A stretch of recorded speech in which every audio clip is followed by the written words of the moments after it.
A blue light ceremony taking place outside the Springfield Police Department this evening to honor fallen officers.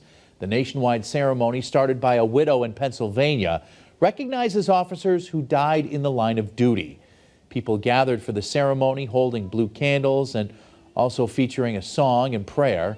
Springfield Police Superintendent Cheryl Clapprood telling Western Mass News the ceremony also falls during the week the department lost two officers, Michael Scavina and Alan Beauregard, who were both killed on the job in 1985. Every time we come out, every time we talk about them, every time we bring their memories to life out here, I think it helps the families and friends, lets them know that we have no intention of forgetting, and they're always in our hearts and minds. A new monument featuring the names of the department's fallen officers was also unveiled at the ceremony. A detective raised the money to build it through a bike ride 3 years ago, but the pandemic and supply chain issues postponed it. Clapprood says it will have permanent blue lights cast on it every night.